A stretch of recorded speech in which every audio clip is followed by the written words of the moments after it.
You know that feeling when you're in a restaurant staring at a menu, unable to decide what to order, and then the waiter comes over and suddenly you realize you have just a few seconds to make a decision you know you're not going to be happy with? Yeah, I think we've all been there. Decision paralysis. It's rough. You know, I used to be that person who'd spend 20 minutes choosing a movie on Netflix only to give up and switch over to YouTube. But over time, I picked up some tricks to make decisions faster and with less stress. In this video, I want to share 3 strategies that help me become better at making decisions. I'll tell you how to use this strategy for big life choices, everyday decisions, including those high-pressure restaurant orders, which, let's be honest, are sometimes unnecessarily stressful.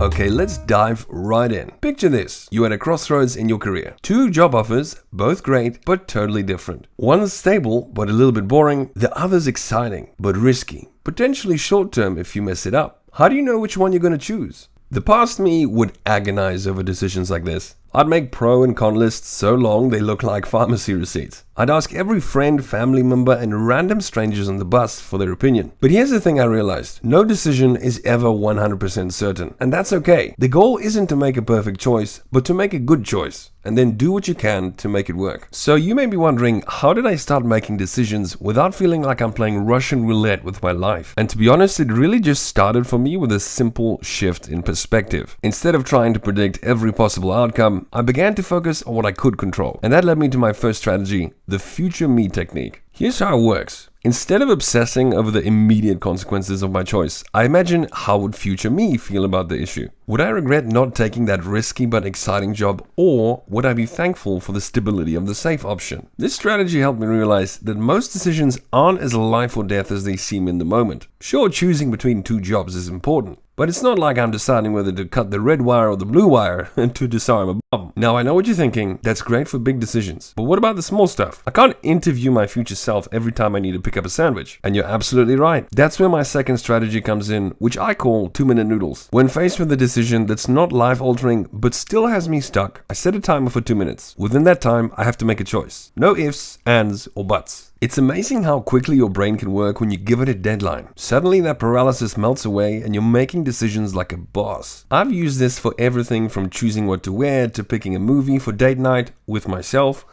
And let me tell you, my movie nights have been that much happier when I made decisions and stuck with them. But what about those times when you're really torn between options? When both choices seem equally good or equally bad? And that's when I pull out the classic coin flip. This isn't about letting the coin decide. It's about revealing what you really want. Here's how it works. You assign each option to a side of the coin, flip it, and pay attention to your gut reaction when it lands. Are you relieved? Are you disappointed or depressed? That feeling tells you what you truly wanted, regardless of which side came up on the coin. It's like your brain's way of saying, hey man, this is what your heart actually desires. I've done coin flipping to pick out road trip destinations, and my gut has never taken me to a wrong place, except for that one time I ended up in a weird part of Sydney, but that's a part for another video. Now, I'm not saying these strategies will make every decision easy. Sometimes life throws curveballs that no amount of coin flipping is going to solve. And that's okay. The point isn't to become some sort of decision-making artificial intelligence which never makes a mistake. It's about feeling more confident in your choices and spending less time second-guessing yourself. Because here's the truth. There's no such thing as a perfect decision, but there's plenty of good ones. And the best decision most of the time is just to make one and keep moving forward. So the next time you're stuck between options, remember, channel your future self, set a 2-minute noodle timer, or flip a coin. Your stress levels and your waiter will thank you. Thanks so much for watching, guys. If you found this helpful, don't forget to like and subscribe. And hey, let me know in the comments. What's your go-to method for making tough decisions? Rock, paper, scissors, Ouija board,